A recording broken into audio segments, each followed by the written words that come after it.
That's that new guy energy.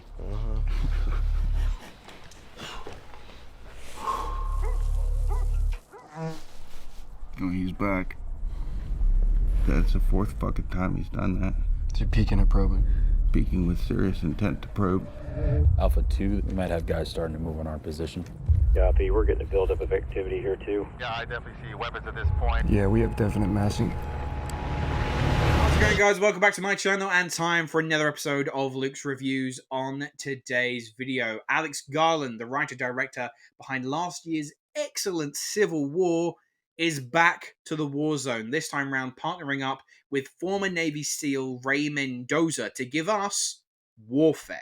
Set in 2006, during the height of the Iraq War, a small group of soldiers are holding up inside a small compound, running observations on a local area to gather any possible intel and watch out for any hostile action.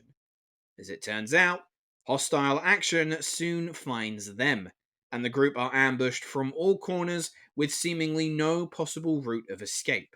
This film itself documents the true story in real time. Yeah, that last part of my synopsis is entirely accurate. Not only is Warfare purely comprised of harrowing accounts of the soldiers that were there in this true story, but the film is also told in real time, barring the opening, which is an exercise where they just get to show off the group's camaraderie as they goof around watching the music video to Eric Prydz's Call on Me. Its ensuing 90 minutes documents the initial contact all the way through to its final conclusion. As a result, I don't think it's fair to say that Warfare behaves like a typical film. The soldiers, whilst humanized and portrayed excellently well by an immense ensemble, the purpose is not to flesh them out as complex characters. We don't see glimpses of their life back home, we don't get any flashbacks, we don't get a moment of them reminiscing about a picture that they keep in their pocket. In fact, when it all goes to pot and they engage in firefights, the soldiers themselves are practically indistinguishable from one another.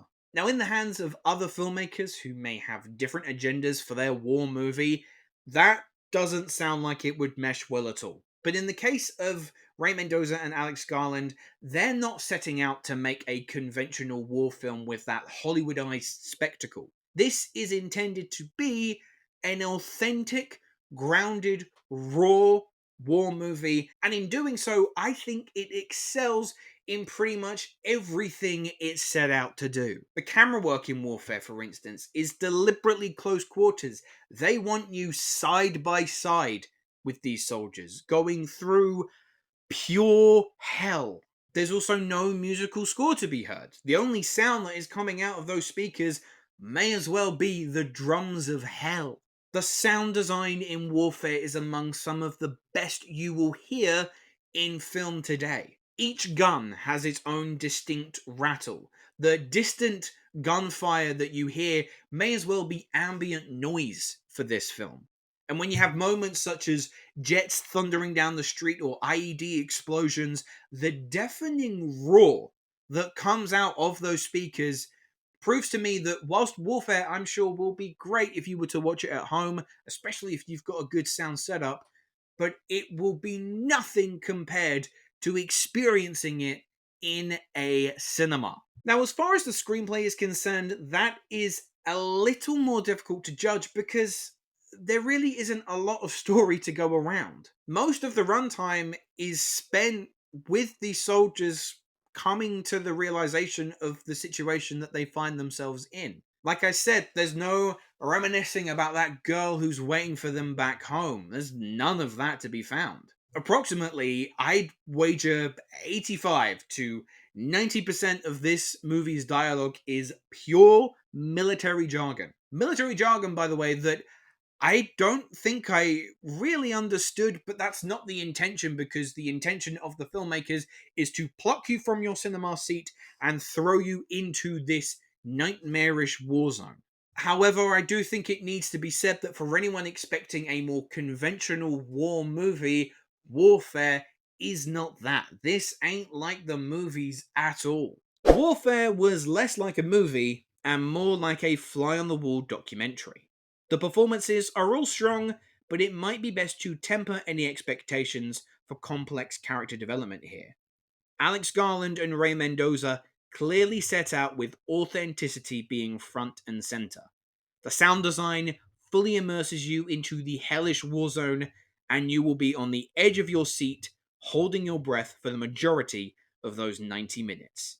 It's a brilliant technical accomplishment that deserves to be experienced. So I'm going to give Warfare an 8.5 out of 10. Anyway, guys, those were my thoughts on Warfare. Let me know, have you had a chance to see the film yet? What did you think? Leave your thoughts in the comments below. And my question to you, I'm not saying that Warfare necessarily is, but what would you say is the best war film in the last 10 years? But that is all the time we have for today. So thank you very much for watching. Make sure to like and subscribe, and I will see you in the next video. Hello, thank you so much for watching. I hope you enjoyed the video. If you have, make sure to click that like button, and if you aren't already, click that subscribe button too.